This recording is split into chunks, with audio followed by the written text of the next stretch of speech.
राष्ट्रीय लोकतांत्रिक पार्टी परिवार का एक जोरदार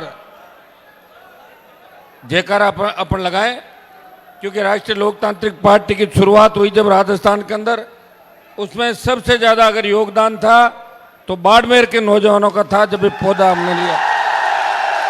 जोरदार जयकारा आप लगाएं। राष्ट्रीय लोकतांत्रिक पार्टी जिंदाबाद,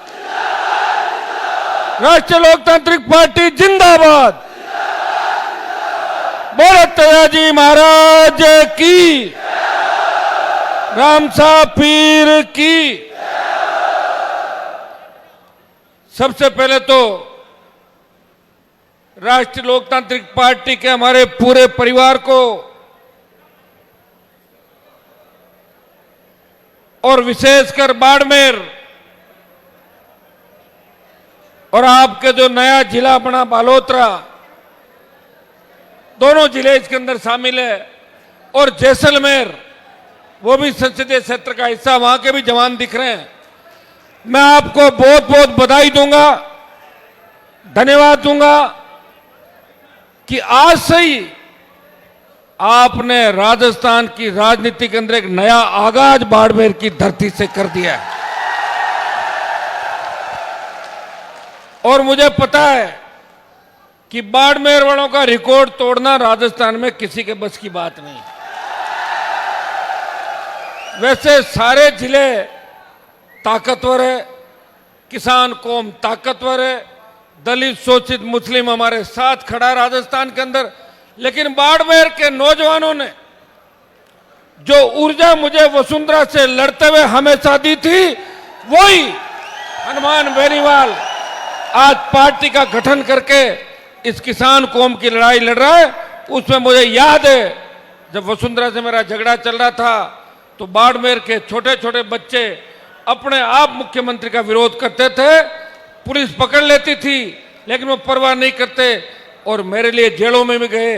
मैं इतना ही विश्वास आपको दिलाता हूं, मैं भी राजस्थान के अंदर नया नेतृत्व तैयार कर रहा हूं, मैं राजस्थान के अंदर नए नेता तैयार कर रहा हूं, मैं राजस्थान के अंदर हर समाज के नए नेता तैयार कर रहा हूं। लेकिन भाइयों, दुर्भाग्य से हमें जो मंजिल मिलनी चाहिए थी वो मंजिल 23 के अंदर नहीं मिली। आपके संघर्ष में कोई कमी नहीं रही। आपने पार्टी के गठन के बाद, लोकसभा में अलायंस करने के, बीजेपी से अलायंस के बाद बाड़मेर सहित 25 सीटें जिताई और गठबंधन का हिस्सा बना के मुझे दिल्ली भेजा। लेकिन जब किसान कौम पे संकट आया, जब देश की किसान कौम पुकार रही थी, जब देश का किसान बलिदान मांग रहा था कि कौन बलिदान देगा, उस वक्त हिंदुस्तान के अंदर अगर मेरी कौम का पहला व्यक्ति किसानों के लिए, समाज के लिए बलिदान देने आया, नागौर का सांसद था जिसने आपके सम्मान को पूरे देश के अंदर बढ़ाया। 2 साल कोरोना की गंभीर कोविड का समय आपने देखा होगा। किसी ने सोचा भी नहीं कि कोरोना काल के अंदर ऑक्सीजन सिलेंडर के अभाव के अंदर हमारे नौजवान दम तोड़ देंगे। कोविड के अंदर हमें घरों में बंद रहना होगा। कोविड में मोदी ने घंटी बजवाई, मोमबत्तियां जलवाई और पता नहीं क्या क्या करवाया कोविड के अंदर। और वैक्सीन और दूसरा कौन सा डोज दिया था, जो एक लास्ट वाला बूस्टर डोज, दो डोज और बूस्टर डोज, क्या क्या समय हमने देखा। किसी ने सोचा भी नहीं, हमने भी नहीं सोचा। कोरोना काल के अंदर जिद करके लोकसभा को चलाया और हमारे सांसदों को जब हम बैठते थे तो पूरा शीशे से पैक करके इस तरह बिठाते थे जैसे वेंटिलेटर और आईसीयू के अंदर मरीजों को रखा जाता है। दूर से दिखता है लेकिन वो हिल नहीं पाता, दिखता कि क्या कर रहा है, वो मरीज है वहां पे। इस तरह की स्थिति सांसदों की थी। फिर भी कोविड काल के अंदर लोकसभा चलाई, जिद की। और मोदी का मुझे भाषण याद है कि कोविड के अंदर भाषण दिया था, हिंदुस्तान में कोरोना नहीं आएगा। मैंने कहा यार बहुत बड़ी बात है, अगर कोरोना नहीं आएगा इससे बड़ी क्या बात हो सकती है। विश्व के तमाम देश जब हम देख रहे थे सोशल मीडिया पे, चैनलों पे, तो बड़े बड़े आप देख रहे कि हजारों लाखों की तादाद के अंदर लोग दम तोड़ रहे थे। उधर मोदी जी भाषण दे रहे थे। उनको चाहिए तो ये कि वो इंटरनेशनल फ्लाइटों में रोक लगाते और विदेश से आने वाले लोगों को रोकते, लेकिन वो तो लोकसभा चला रहे थे, उनको तो भाषण देना था, उनका टारगेट भी कुछ और था। वो कह रहे थे कि हिंदुस्तान में कोविड नहीं आएगा, और इसके चक्कर में लोग आराम से घूमते रहे। और पहला कोरोना जो हुआ उसके अंदर हम भी चपेट में आए, देश का गृह मंत्री भी चपेट में आया, सैकड़ों नेता चपेट में आए, डॉक्टर, इंजीनियर, अधिकारी, एक्टर और जो लोग थे। पहला फेज जिसके अंदर कोविड की कोई दवाई का पता नहीं था, अंधेरे में तीर चला रहे थे, किसी के ज्यादा एंटीबायोटिक लगा रहे थे, किसी के ज्यादा डोज लगा रहे थे, वो जीवन रक्षक जो डोज भी लगा रहे थे उनका अता पता नहीं था, किसी के आपका दूसरी थेरेपी कर रहे थे और किसी का प्लाज्मा चेंज कर रहे थे। हड़ा बोल चल रहा था मामला। जिसकी किस्मत थी वो बच गया और जिसकी किस्मत खराब थी वो चला गया। यही कोरोना का फर्स्ट फेज था। और दूसरा जो फेज था, आप देखिए, किसी ने सोचा कि हिंदुस्तान में ऑक्सीजन के अभाव के अंदर जवान दम तोड़ेंगे। दूसरा फेज मैंने मेरी आंखों से देखा। मैं पहले फेज के अंदर कोविड के अंदर था, इस जयपुर के अस्पताल के अंदर RUHS में कोई जाता नहीं था, भर्ती नहीं होता था, और ऐसा लग रहा था कि पता नहीं वापस आएंगे कि नहीं आएंगे। लेकिन लाखों करोड़ों नौजवानों की दुआ थी कि हनुमान बेनीवाल ठीक होकर वापस आएगा। मैं ठीक हुआ, आपके बीच वापस आया। और सेकंड, जब कोविड की लहर थी उस समय मैं जब अस्पतालों का दौरा कर रहा था, मेरे नागौर अस्पताल का मैंने दौरा किया, मुझे लोगों ने बताया, ये बातें बतानी इसलिए आवश्यक है कि आपको हर चीज ध्यान देनी चाहिए कि क्या क्या वक्त बीता था और कौन क्या कर रहा था उस वक्त जब लोगों को आवश्यकता थी, नेताओं की, लोगों को आवश्यकता थी सरकार की, लोगों को आवश्यकता थी ऑक्सीजन सिलेंडर और दूसरे कोरोना को नियंत्रित करने वाले जो भी हमारे वेंटिलेटर से लेकर जो उपकरण थे उनकी आवश्यकता थी। भाइयों, नागौर अस्पताल के अंदर में गया, कलेक्टर, ADM तमाम लोग आए। मैंने कहा भाई आप ये बताओ कि मरीज दम क्यों तोड़ रहे हैं? 2, 3, 4 मौतें हुई शुरुआत के अंदर। तो कहा साहब सही बात तो ये है कि ऑक्सीजन सिलेंडर कम मिल रहे हैं हमारे को। ऑक्सीजन सिलेंडर कितने चाहिए जिले को? 400 चाहिए। मिल कितने रहे? 80। तो मैं क्या, आप क्या करते हो? बोले साहब हम ये करते हैं, डॉक्टरों ने कहा हम ये भी मैसेज नहीं देना चाहते कि ऑक्सीजन के अभाव में मर गए तो हम धीरे धीरे ऑक्सीजन देते हैं तो अंदर ही अंदर रात को मर जाता आदमी। ये सही बात है भाई। मैंने वहां बैठ के और नागौर में 400 ऑक्सीजन सिलेंडर व्यवस्था कराई रात से पहले पहले। मैं ये नहीं कहता कि मैंने बचा लिया सबको, लेकिन ऑक्सीजन सिलेंडर के अभाव में उसके बाद किसी व्यक्ति ने दम नहीं तोड़ा उस संसदीय क्षेत्र के अंदर। और 50 लाख रुपए कोविड के अंदर इस राजस्थान का पहला MP था जिसने 50 लाख रुपए दिए और वेंटिलेटर खरीद के चालू भी कराए हाथों हाथ। ये शुरुआत की मैंने। अभी जयपुर के अंदर जो गैस त्रासदी हुई थी, भजनलाल भी गए थे वहां पे, कांग्रेस के कई नेता गए, बड़े व्यथित दिख रहे थे, उनकी फोटो और रील चल रही है। अरे किधर से जल गया, कितना जला, जैसे कोई बहुत ज्यादा अंदर से पीड़ित हो। लेकिन रील कैसे बने? रील बनाने के लिए गए, 1 रुपया किसी ने नहीं दिया। हनुमान बेनीवाल वहां गया, मैंने डॉक्टर्स को पूछा बताए हम बर्न के मामले के अंदर अत्याधुनिक और क्या व्यवस्था कर सकते हैं, बर्न यूनिट के लिए और अच्छा क्या कर सकते हैं। उन्होंने कहा कि SMS की बर्न यूनिट इस देश की प्रमुख बर्न यूनिट के अंदर, अच्छी यूनिट के अंदर आती है, लेकिन हनुमान जी बजट की आवश्यकता है। तो मैंने कहा मुझे बताओ मुझे क्या देना है? तो बोले आप तो 50 लाख रुपए दे दो। 51 लाख रुपए सवाई मानसिक अस्पताल के अंदर बर्न के मेरे भाइयों के लिए देख आया, जो चेक भी चला जाएगा और हमारे उन भाइयों के लिए, बहनों के लिए भगवान ना करे ऐसे वीडियो वायरल हो, जब जाट समाज का एक बच्चा हाईवे पर दौड़ता हुआ कह रहा था, अरे पैसे ले लो, मेरी जान बचा लो, आपने वो फोटो देखी थी? हाँ, तो भाई इससे अंदाज लगा लो, यही राजस्थान की तस्वीर है और यही हिंदुस्तान की तस्वीर है। अगर लड़ना चाहते हो, अपने बच्चों का भविष्य ठीक रखना चाहते हो, छोटे भाई बहनों की रखवाली करना चाहते हो, अगर चाहते हो कि आपका अपमान नहीं हो और लोग हंसे नहीं, अगर चाहते हो कि किसान की पगड़ी किसी सामंत के आगे उतरे नहीं, अगर चाहते हो इस राजस्थान के अंदर कर्ज मुक्त किसान, फ्री बिजली, टोल मुक्त राजस्थान, सशक्त लोकायुक्त, रोजगार और पेपर लीक की घटना करने वाले तमाम दोषी सलाखों के पीछे और जो जो भर्तियां हुई उनमें फर्जी जो है वो भर्तियां कैंसिल हो और नए सिरे से हमारे पढ़ने वाले बच्चे, किसान के बच्चे बच्चियां उन भर्तियों के अंदर वापस सेलेक्ट हो। अगर ये चाहते हो तो हनुमान बेनीवाल को ताकत दो।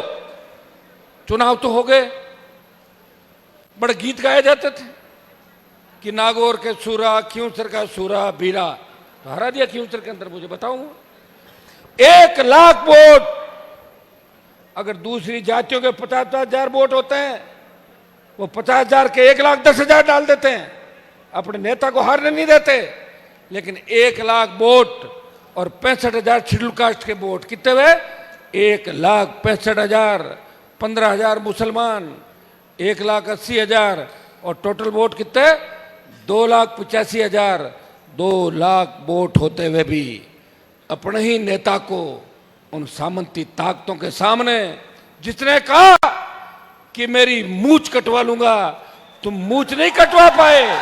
अपनी इज्जत को इस तरह उस किले के अंदर देखा कि किस तरह पगड़ी की बेइज्जती हो रही थी। मैं तो खड़ा हूं, लेकिन आप एक बात बताओ, कोई भी गाड़ी चलती है उसमें डीजल की आवश्यकता होती कि नहीं होती? या पेट्रोल के बिना चलेगी? वो तो मैं ही हूं जो बिना खाना खाए चलता हूं। खाना खाते हुए देखा क्या? मुझे कितनी बार देखा आप लोग तो 15-15 बार खाना खा जाते हैं दिन में। मैं कई नेताओं का आप वीडियो देखोगे 2-2, 2.5 किलो अनाज खा जाते हैं, खा रहे हैं, आन दो और आन दो करते रहेंगे। वो तो आपको तय करना है कि आपको क्या करना है। मैं बाड़मेर की जनता से बहुत प्यार करता हूं। मैंने ये भाषण भी दिए थे कि पूर्व जन्म का रिश्ता बाड़मेर से मेरा कहीं न कहीं, और इसमें कोई दो राय नहीं कि हर आंदोलन, चाहे जाट आरक्षण आंदोलन की शुरुआत हुई थी, मैं विश्वविद्यालय का अध्यक्ष हुआ करता था, प्रेम जी को पता है इन बातों का। एक नौजवान उस समय आपके लिए लड़ रहा था राजस्थान के अंदर। 25 साल पीछे जाओ, 26 साल पीछे, जब मेरी उम्र 24-25 साल होगी, उस समय भी इस कौम को आरक्षण दिलाने के लिए उन माफियाओं के साथ जो मेरा ही शिकार कर रहे थे, बाद में 99 और 2003 के अंदर मैं लड़ रहा था मेरी कौम को आरक्षण मिले। और भाइयों, जाट समाज के साथ साथ हमारे विष्णोई भाई, कामखानी, दूसरे जो भाई है उनको भी आरक्षण मिले। ये लड़ाई 1999 में शुरुआत की, बाड़मेर से जोधपुर, जोधपुर से नागौर और नागौर से शेखावाटी होते हुए जयपुर पहुंचे। आपके लाठी गोली नहीं चली पुलिस की, और इसमें मैं कहते हुए कभी नहीं डरता। अगर हरियाणा की तरह लाठी गोली चलती तो हमें कभी आरक्षण नहीं मिलता, क्योंकि राजस्थान में लोगों ने लड़ाइयां नहीं लड़ी। अगर इतिहास है तो महाराजा सूरजमल का इतिहास है, जिसको भी ढंग से पेश नहीं किया गया। मैं इसलिए कह रहा हूं, अगर लड़ते और गोली चलती और 2-4 हमारे समाज के लोग शहीद हो जाते तो बताओ क्या होता?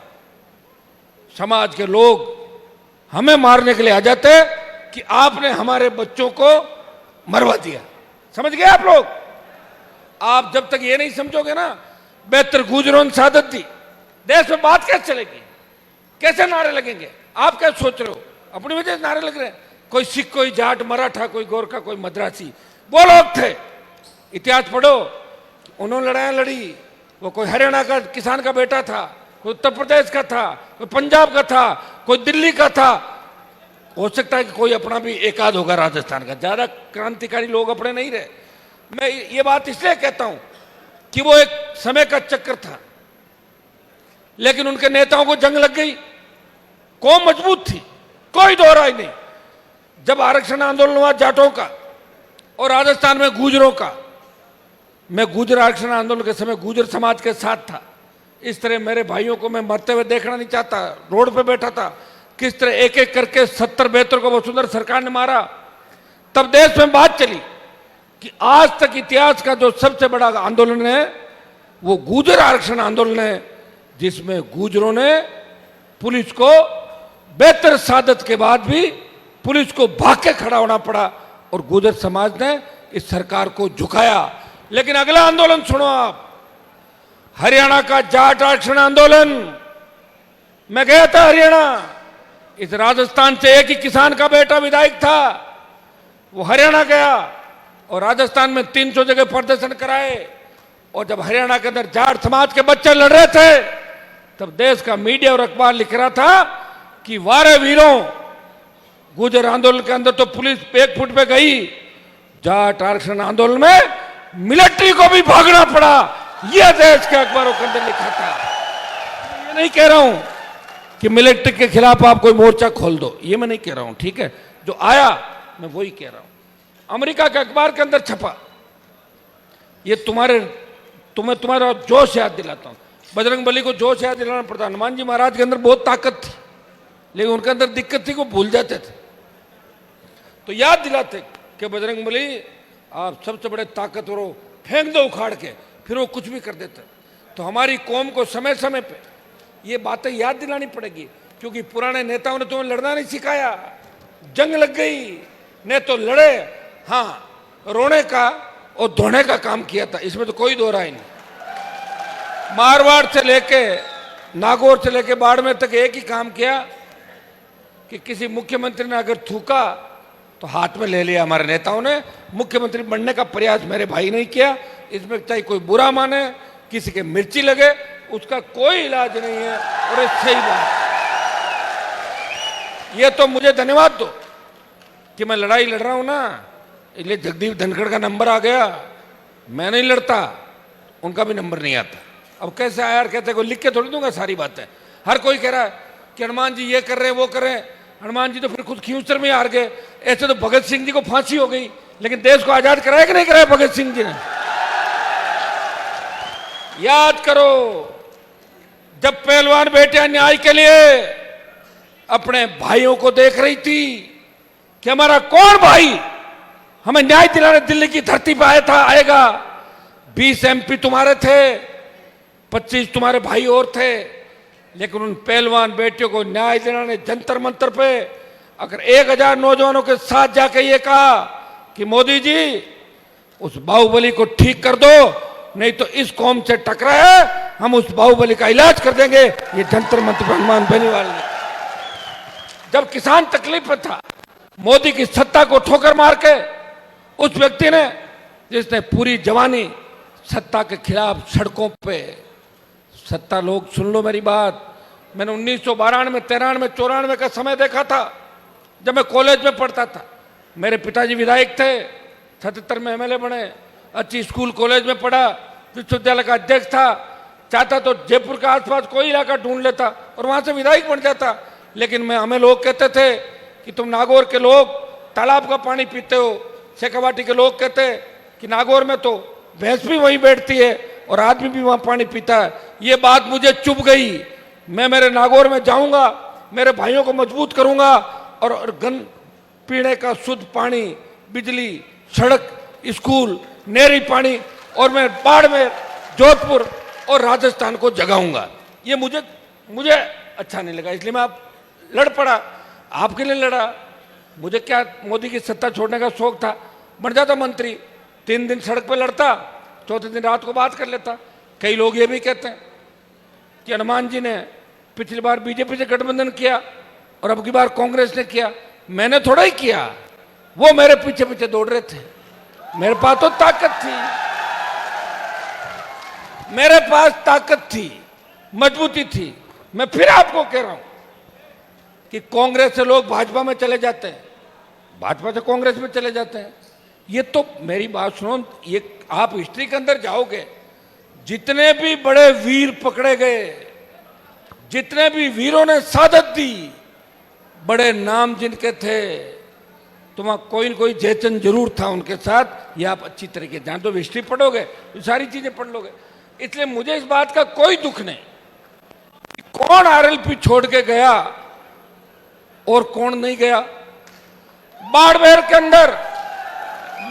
अंदर आपकी इच्छा थी, आपने मुझे नहीं छोड़ा। हो सकता है कि कोई व्यक्ति मुझे छोड़ के चला गया, एक व्यक्ति, लेकिन बाड़मेर की जनता मुझे छोड़ के नहीं गई।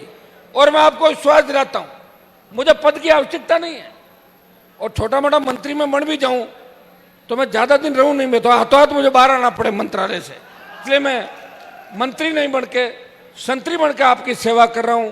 भाइयों, ये सही बात है कि पार्टी संगठन का विस्तार नहीं किया, और मैंने कई लोगों पे ज्यादा भरोसा कर लिया। अब भरोसा तो करना ही पड़ता है, भरोसा तो हमेशा अपन जानते हैं कि भरोसा तो भाइयों पे भी करना पड़ता है, आसपास के लोगों पे भी करना पड़ता है, कईयों पे करना पड़ता है। लेकिन मैं बाड़मेर को, जोधपुर को, नागौर को, राजस्थान को अकेला व्यक्ति था। बहुत बड़े इलाके थे, या तो 50, 60, 100 किलोमीटर के 4 जिले तय कर लेता, 15 एमएलए आ जाता अपने 4-5 जिले के अंदर। मैं पूरे राजस्थान में लड़ रहा था। 2 साल कोविड में चले गए, संसाधनों की बहुत बड़ी कमी थी, आप तो जानते हो सारी बात। क्योंकि बाड़मेर की जो हुंकार रैली थी, वो देश की सबसे बड़ी रैलियों के अंदर शुमार थी। उसमें 7 लाख से ज्यादा जवान किसान आए थे, और बाड़मेर नहीं, हनुमान बेनीवाल को नई ताकत और ऊर्जा दी। और बाड़मेर नहीं, बाड़मेर के जवान किसानों ने यहाँ कांग्रेस बीजेपी को भी रात को एकजुट कर दिया। बाड़मेर के जवानों के जोश ने यह कहा कि अपने एक हो जाओ। वो नागौर से क्यों आ रहा है, आपको क्या तकलीफ है? चुनाव लड़ने थोड़े आ रहा हूं, मेरे भाइयों की मदद करने के लिए आ रहा हूं, और आगे भी आऊंगा। चुनाव का रिजल्ट कुछ भी रहे, कुछ भी नहीं रहे, लेकिन मेरे भाई के अगर सुई भी देश के अंदर चुभी तो हनुमान बेनीवाल उस जगह भी जाएगा। गुजरात के राजकोट के अंदर जिस तरह राजकुमार की हत्या की गई, तो आपके समाज के नेता नहीं है क्या? वहां के राज्यपाल है अपने समाज से, देश के उपराष्ट्रपति है, दिला देता हाथों हाथ सीबीआई जांच। मैंने मना किया क्या? लेकिन हनुमान बेनीवाल लड़ेगा। भाइयों, लड़ते लड़ते लड़ते लड़ते दुश्मनियां तो दुनिया भर की बढ़ जाएगी, और वोट अगर अपने को नहीं मिला तो फिर उम्र तो रुकेगी नहीं मेरे से। या तो कोई ऐसा टीका आ जाए कि 200 साल उम्र और हो जाए तो मैं ढाणी ढाणी चला जाऊं। कई लोग कहते हैं कि साहब वोट तो आपको देना चाहते थे, हमारे दादाजी गुजर गए, वहां आप मौका नहीं आए। अब बताओ, एक आदमी कहां कहां जा सकता है? साहब शादी में नहीं आए, तो मैंने कहा मैंने टाइम तो नहीं दिया। बोले टाइम तो नहीं दिया, मैंने आपका नाम लिखा दिया था। अरे मेरे भाई, मुझे लोकसभा में रहना पड़ेगा, विधानसभा में रहना पड़ेगा, लेकिन मैं मेरे लिए थोड़ी जी रहा हूं, मैं तो आपके लिए तो लड़ रहा हूं। 1998 से लेके 25 साल अगर मैंने समय दिया तो मेरे भाइयों को, किसानों को। परशुराम मदेना विधानसभा का अध्यक्ष बन गए, हनुमान बेनीवाल नहीं था किसी के। मैंने कहा मेरी कौम का अगर दूल्हा आता है मैं बाराती बन जाऊंगा, मैं दुल्हन नहीं बनूंगा। आया तो नहीं कोई, बातें करने में क्या है, बातें कर लो, 4 रील बना दो, कोई श्रीनगर की रील डाल दो, कभी बर्फ उछाल दो, डाल दो। सर कह रहे ओहो जबरदस्त रील आई है। तो मुझे लग रहा बाड़मेर के अंदर भी रीलें ज्यादा चल रही है आजकल, और रील से ही लोग जन नेता बनना चाहते हैं। रील से जन नेता नहीं बन सकता, एक आध बार तो कुछ भी हो सकता है, लेकिन 2 बार, 3 बार, 4 बार, 5 बार सरकारों से लड़के, अलग अलग पार्टियों से लड़के खुद का वजूद पैदा करना, उसमें बहुत बड़े संघर्ष की आवश्यकता है। और उस संघर्ष राजस्थान के अंदर किसी ने नहीं किया। पारिवारिक तकलीफें, माफिया से संघर्ष, उन भाजपा कांग्रेस के बड़े नेताओं से संघर्ष, और गहलोत के बेटे को हरा के यह संदेश दिया कि किसान कौम के जिनके बच्चों को गहलोत ने तंग किया, वो तो अपने बापों का बदला नहीं ले सके, लेकिन हनुमान बेनीवाल इस किसान कौम के लिए उनके बेटे को हरा के वो बदला भी पूरा 19 के अंदर मैंने किया था कि नहीं किया था? बताओ मुझे। अब लोग कह रहे हैं कि साहब आपने वोट उधर डला दिए। दो दो जब दिखते हैं ना, तो जब अपन तो खुद सक्षम है नहीं। मैंने आपको क्या बताया, 1 लाख खींवसर में वही हवा निकल गई खींवसर वालों की, देखा आपने 1 लाख का। तो जो 2 दुश्मन आते हैं उसमें एक चीज तय करो कि बड़ा दुश्मन है ना उसको पहले मार लो, छोटे वालों को बाद में मार लेंगे। समझ में आ गई आपकी बात? तो यही तो मैं कर रहा हूं, और क्या कर रहा हूं, और मैं क्या कर रहा हूं। ये राजस्थान में जो तूफान आने वाला है ना 28 का, उससे पहले की शांति थी, वो बाड़मेर से एक नई क्रांति के रूप में आज निकलेगी और पूरा देश देखेगा कि बाड़मेर वाले मजबूती के साथ हनुमान बेनीवाल के साथ खड़े हैं। लोग ये कह रहे थे कि हनुमान की पार्टी को तोड़ लिया, बाड़मेर में आरएलपी को खत्म कर दिया। वो लोग ये नहीं जानते, बाड़मेर में आरएलपी का विधायक नहीं था।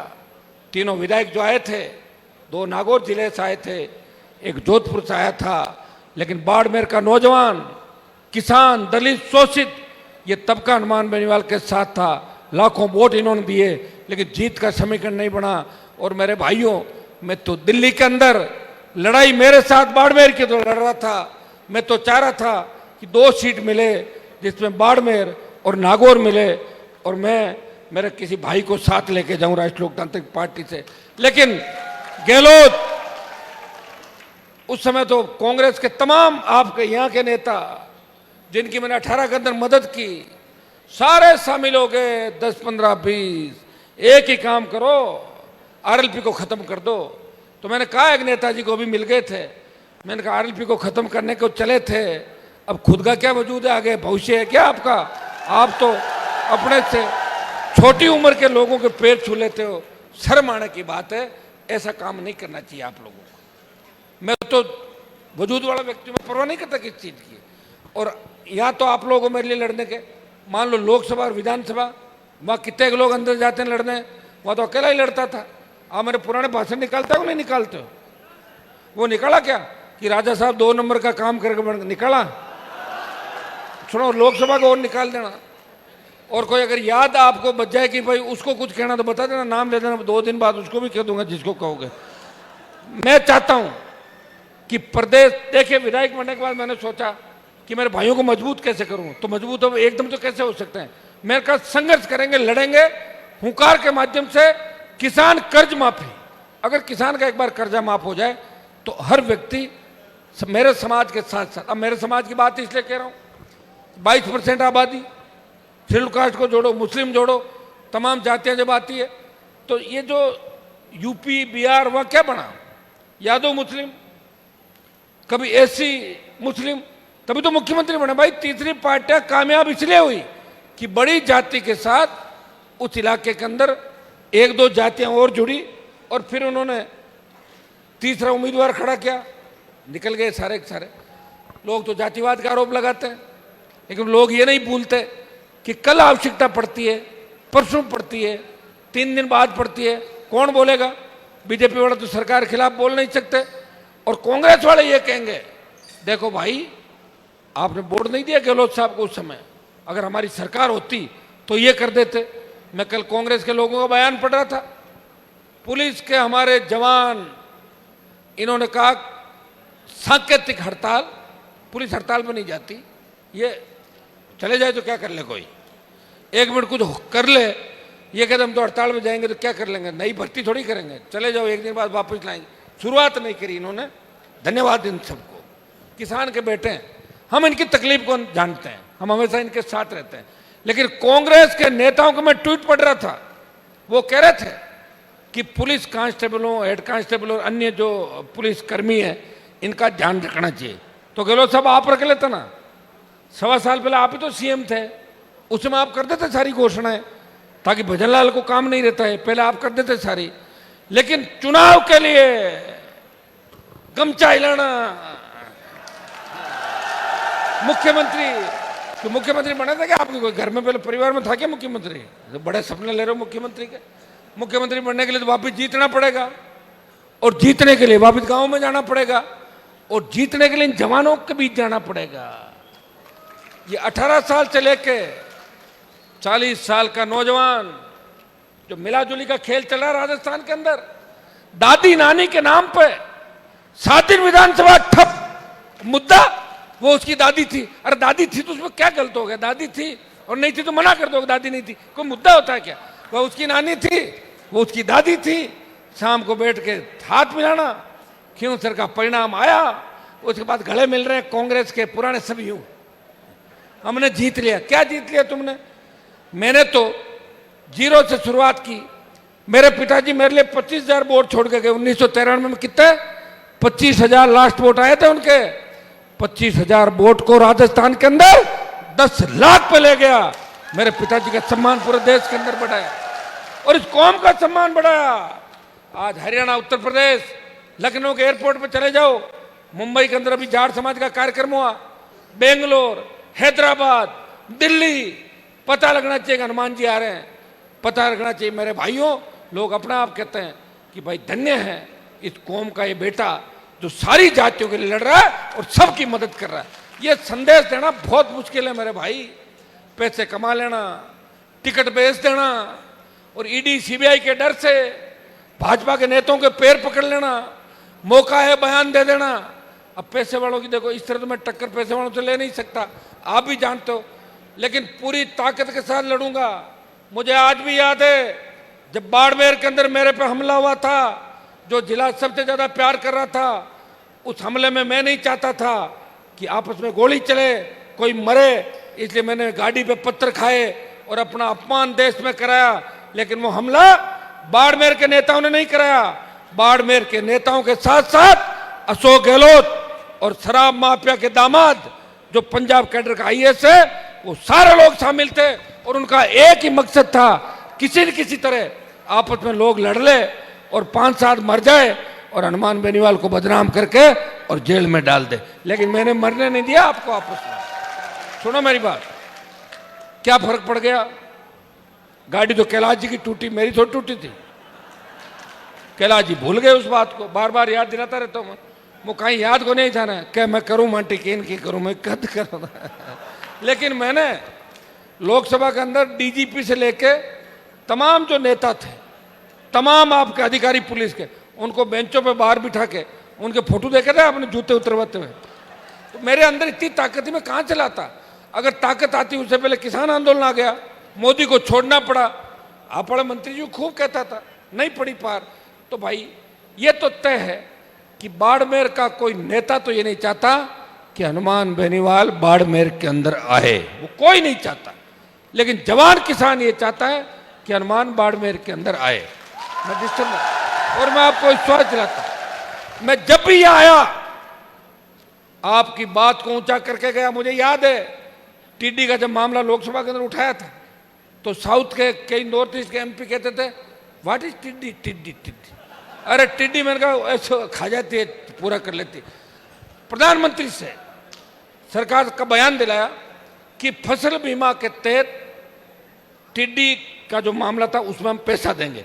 अगर यह पैसा नहीं आया उस समय का, मैं आपको विश्वास दिलाता हूं कि एक दिन मुझे अगर और बैठना पड़ा, मैं वापस आऊंगा। सदन की घोषणा है देश के प्रधानमंत्री की तरफ से कि टिड्डी प्रभावित इलाकों को विशेष पैकेज नहीं देके इसको प्रधानमंत्री फसल में कन्वर्ट करके किसानों को मुआवजा दिया जाएगा। ये आपके लिए कराया। दूसरा, बजरी माफिया। बजरी माफिया ये कहता था कि जो भी नेता उसके खिलाफ बोलता है वो पैसों के लिए बोलता है। वो रेट तय कर रखी थी उसने, किसी के 10 लाख, किसी के 20 लाख, किसी के 50 लाख, किसी के 1 करोड़। लेकिन बजरी माफिया का पाला मेरे से पड़ा। बजरी माफिया का ऐसा इलाज किया कि घर पे ताले, एक तरफ ईडी, एक तरफ सीबीआई, और विदेश भगा दिया। बीच के अंदर विदेश भागना पड़ा। और बजरी की दरें जो 700-800 थी, अभी तो अपना आप ही चला रहे हो बजरी का मामला, मुझे पता है, कोई डर नहीं है। लेकिन मैं विश्वास दिलाता हूं, बजरी 50 रुपए से लेके 100-125 रुपए के अंदर अंदर राजस्थान के किसान को बजरी मिलेगी। ये हनुमान बेनीवाल की लड़ाई थी। क्या बजरी सिर्फ जाट समाज ही काम लेता? बताओ मुझे, दूसरे समाज लेते हैं तो वोट तो नहीं डाले। बजरी के लिए तो मैं लड़ा। 15 रैली की, भूल जाते लोग, सड़क पर टोल देंगे, पुलिस के डंडे खाएंगे, फिर भी वोट उसी सरकार को देंगे एक बार कांग्रेस और एक बार भारतीय जनता पार्टी। अगर आप चाहते हो कि लड़ाई को मजबूत करना है और राजस्थान में व्यवस्था बदलनी है, तो बाड़मेर से खाली मेरा टाइम ही खराब करना चाहते हो तो 51 का हो गया और 4 साल बाद 55 और उसके बाद 10 साल बाद। ऐसा नहीं कि लड़ाई लड़ी, उम्र भी तो डलती जा रही। अगर तुम बाड़मेर से पढ़ लो इस कार्यक्रम से चरमान जी, और ध्यान एक ही चीज का रखना, आप पिछली बार की तरह नहीं करना कि कोई मेरे साथ गाड़ी में ज्यादा दिख रहा है, वही आरएलपी का मालिक है और वो भाग रहा है, उसके पीछे पीछे भाग के उधर वोट डाल दो। एक ही ध्यान रखना है कि राष्ट्रीय लोकतांत्रिक पार्टी मजबूत कैसे हो। नए नेता बनाएंगे आपके, मैं थोड़ा लड़ूंगा चुनाव, मैं तमाम जगहों पे आपकी राय सलाह मशविरा करके आने वाले समय के अंदर मजबूती हम देंगे। पंचायत राज चुनाव भी आ रहा है, आपका जैसा मन हो अपन बात कर लेंगे। आज तो आप लोगों ने, मैंने प्रोग्राम नहीं दिया, आज तो आपने मुझे प्रोग्राम दिया कि आपको आना है, यह आपने मुझे कहा। मैंने नहीं कहा 16 का, मैंने कहा मैं 16 का कहाँ हूँगा, मुझे लोकसभा में जाना सुबह। आपने कहा आना ही पड़ेगा साहब, हमने खुद ही रख लिया। अब तो ऐसा नेता आपको मिलेगा क्योंकि प्रोग्राम खुद आप ही रख रहे हो। बेचारा घूमता रहता है कि लहरे बाड़मेर रख दिया, कहीं सीकर रख दिया, उधर जाओ बीकानेर रख दिया। चूंकि आज आपका जो जोश मैंने देखा बालोतरा से लेके पचपदरा से लेके बाड़मेर तक, मुझे पूरा भरोसा है कि 4 साल बाद हजारों लाखों तादाद में मतदाता और जुड़ेंगे, जो नए बच्चे बड़े हो रहे। और पुरानी सोच के लोग, कांग्रेस के लोग तो गुटबाजी के अंदर खत्म हो जाएगा, आप चिंता मत करो। कांग्रेस में तो 2 गुट नहीं 5 गुट है, तो ये बिखर जाएगी पार्टी।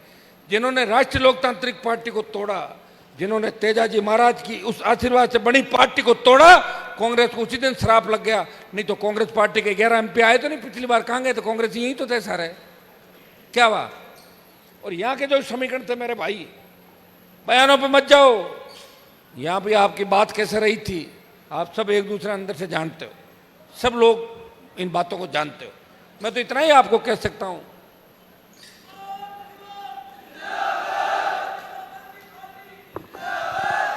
कि अगर हमें मिलकर लड़ाई लड़नी है, आपका कप्तान बहुत मजबूत है, वो अंतिम समय तक लड़ेगा, लेकिन कप्तान के साथ साथ सैनिक भी मजबूत होने चाहिए। सैनिक भी मजबूत है, स्ट्रेटेजी होती है युद्ध जीतने के लिए, किस तरीके से युद्ध जीता जाए, कौन सी पद्धति जीता जाए। तो भाइयों, वो हम अभी से करेंगे और मुझे पूरा भरोसा है कि इस खींवसर की जो चुनाव है, इसको मत देखो आप। खींवसर में तो वोट आपको क्या बताया मैंने, हाईएस्ट जो वोट थे 9 चुनाव में वो 83,000 थे। मेरे कितने थे? 83 पिछले चुनाव के अंदर, उससे ज्यादा वोट में नहीं ले पाया। अब की बार कितना है? 95,000। कांग्रेस बीजेपी की गोद में बैठ गई, सरकार ने पूरी ताकत लगाई, धन बल जितना वो कर सकते हैं। और मैं धन्यवाद दूंगा खींवसर, ज्ञापन कोई पार्टी नहीं दे पाई कांग्रेस बीजेपी के अलावा। अगर 33 जिला मुख्यालयों पे ज्ञापन देके आंदोलन किए, 36 कौम के लड़ी, तो राष्ट्रीय लोकतांत्रिक पार्टी इस राजस्थान के सम्मान को बचाने की लड़ाई लड़ रही थी। मेरे छोटे भाई जो मंच पे बैठे हैं, जिन्होंने कभी ये नहीं कहा, एक ही बात कही, क्या है भाई साहब का आदेश, लेकिन मैंने कभी कानून व्यवस्था नहीं बिगाड़ी राजस्थान की। ये छोटे छोटे लोग जो कानून व्यवस्था की बिगाड़ने की बात करते हैं, उनको पता ही नहीं कि जिनके साथ लाखों लोग होते हैं, कानून व्यवस्था जब चाहे बिगाड़ सकते हैं। लेकिन किन के लिए बिगाड़े, क्यों बिगाड़े? वहां भी हमारे भाई, फोर्स में हमारे लोग, इधर हमारे लोग, और जो काम प्यार से होता है उसमें संघर्ष की क्या आवश्यकता है? दिमाग से काम लेना है, लेकिन दिमाग के साथ साथ जोश और होश भी रखना है। सोशल मीडिया के माध्यम से आप पूरी ताकत मुझे दे रहे हो, लेकिन जिस सिस्टम से हमें चलना चाहिए, कई लोग तो 300 की भीड़ को रील में 30,000 बता देते हैं, या 5.5 लाख की भीड़ को कह रहे हैं कि 5,000 थी। तो उसमें थोड़ा सा हम बदलाव भी करेंगे, प्रयास करेंगे, आप चिंता नहीं करें। मैं आगामी 15-20 दिन और 1 महीना, लोकसभा चल रही है 4 अप्रैल तक, तो मैं 15 अप्रैल तक राजस्थान में नई कार्यकारिणी बना के आपको दे दूंगा राजस्थान के अंदर। और उस कार्यकारिणी को फ्री हैंड भी करूंगा। अब लोगों ने पता नहीं मेरे लिए क्या क्या बना रखा है। एक आदमी भी एमएलए राजस्थान की विधानसभा के अंदर है। मैंने कहा आप मेरे पास आ जाते। बोला आया तो था, घर के आगे खड़ा था। सुनो एक मिनट बादू जी, हेलो, इधर सुनो यार। एक आदमी एमएलए बन गया अभी, तो मैंने कहा आप मेरी पार्टी से बन जाते, मेरे भाई हो। कि बन तो जाता साहब, लेकिन मैं जैसे ही घर के बाहर पहुंचा ना, तो मेरा एक परिचित आपके घर के बाहर खड़ा था। मैंने कहा उसने क्या कहा? कि उसने कहा यहाँ से चला जा, हनुमान जी के पास एमएलए बन गया तो एमएलए को पास में बिठाते ही नहीं हनुमान जी, तो मतलब यहाँ तेरी चौधर नहीं चलेगी। तो मैंने कहा फिर अब चल रही है क्या आपकी? बोले नहीं चल रही है। तो मेरे पास तो ऐसे लोग भी थे, अगर गलती से टिकट लेने भी आ गया जीतने वाला, उसको बाहर से ही भगा देते कि चला जाए, यहाँ टिकट ले ली तो ठीक नहीं। तो भाइयों कुछ कमियां थी जिसकी वजह से हम सीटें नहीं ले पाए। वोट अपन ने लिया, अब तो वोट 15 लाख जोड़ो अपना। एसपी का आरएलपी का सम्मिलित वोट था, वोट 8.5 लाख 9 लाख से 15 लाख पे पहुंचे। तमाम उपचुनाव लड़े, 5 प्रधान, एक म्यूनसिपलिटी का चेयरमैन, 10 जिला परिषद मेंबर अपने थे। और अब की बार अगर प्रत्येक नौजवान ये तय कर ले कि हमारा भाई अकेला लड़ रहा है, जिनसे सत्ता के सुख को ठोकर मारी। 16 चुनाव हो गए मेरे परिवार के, कितने? 16 एमएलए और एमपी के।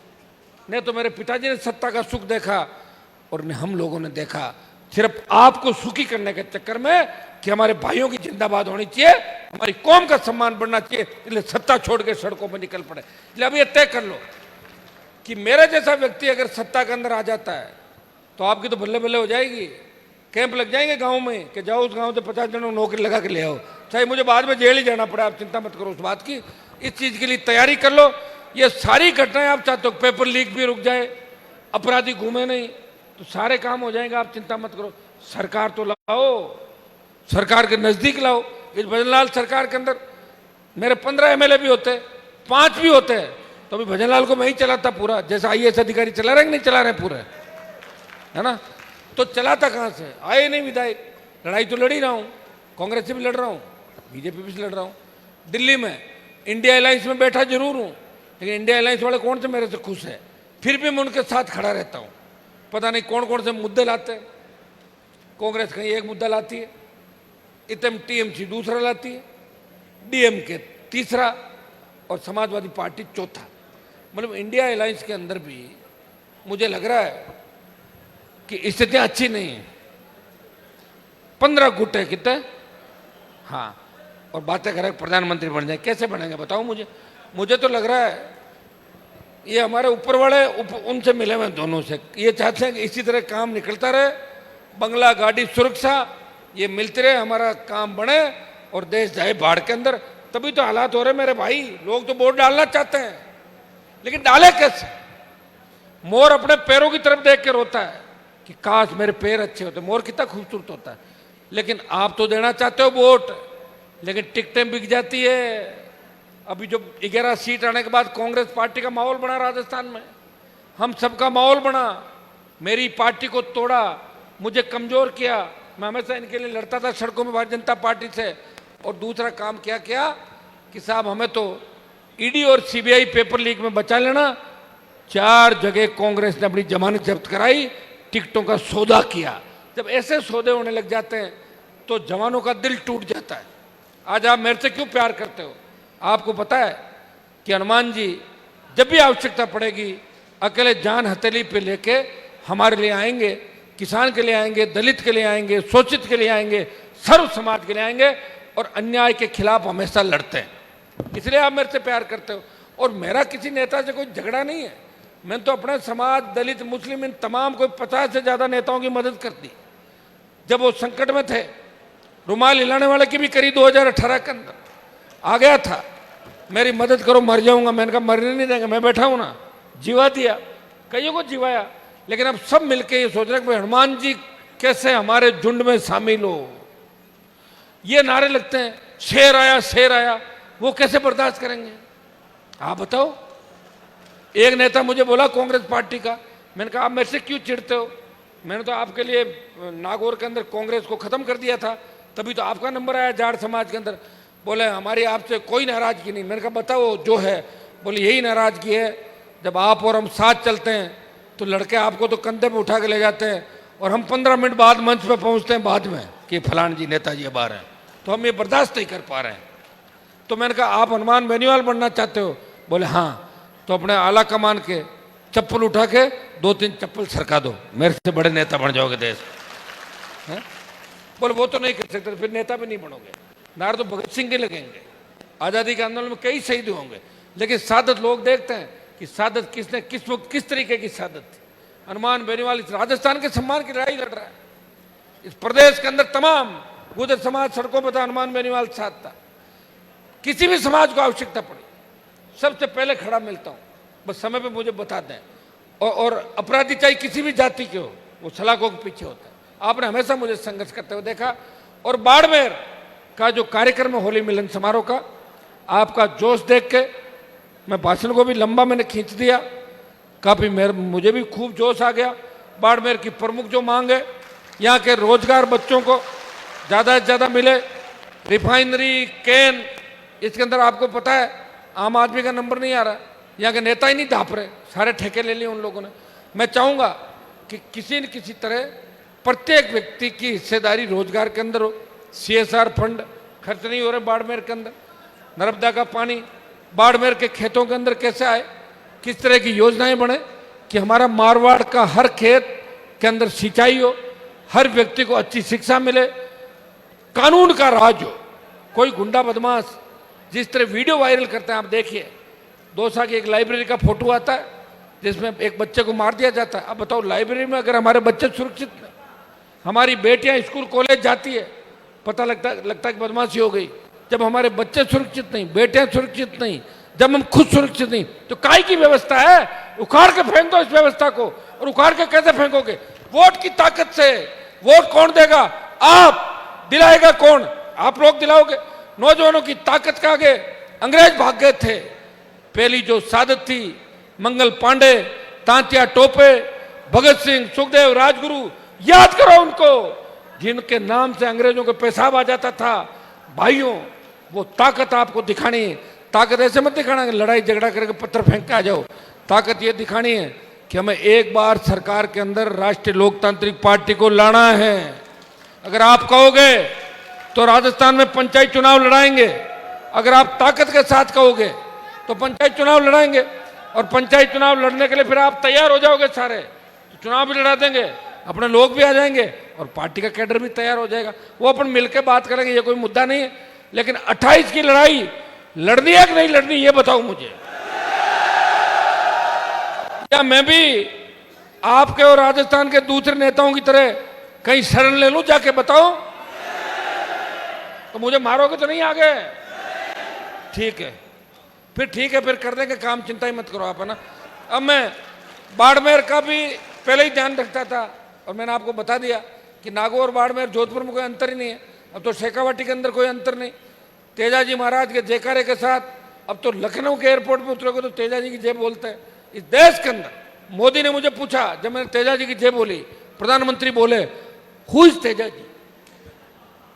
मोदी को मैंने खरनाल के अंदर नाक रगड़वाई, ये है तेजाजी। भाई याद दिलाना पड़ता है, तेजाजी महाराज तो ही थे, प्रधानमंत्री इंदिरा गांधी भी थी, प्रधानमंत्री राजीव गांधी भी थे, प्रधानमंत्री नरसिम्हा राव भी थे, बहुत से PM हुए देश के अंदर और बहुत से CM हुए। यहाँ नहीं आए 2008 के बाद जब आपने हनुमान को राजस्थान की विधानसभा के अंदर भेजा, उसने तेजाजी के जयकारे विधानसभा में लगाए, लोकसभा में 2 बार लगाए। और देश के अंदर वीर तेजाजी महाराज के नाम से, मैं कह रहा हूँ, जाटों के साथ साथ गुजर, धाकड़, मीणा, SC, मुस्लिम, तमाम लोग तेजाजी के गाने पर नाचते हुए नजर आते हैं। आपने वसुंधरा और भजनलाल को भी और गहलोत को भी तेजाजी के नारे पर नाचते हुए देखा था, ठुमके लगा, देखा कि नहीं देखा? और कोई बचा हुआ है उनको भी मैं नचवा दूंगा, ये मैं आपको विश्वास दिलाता हूं।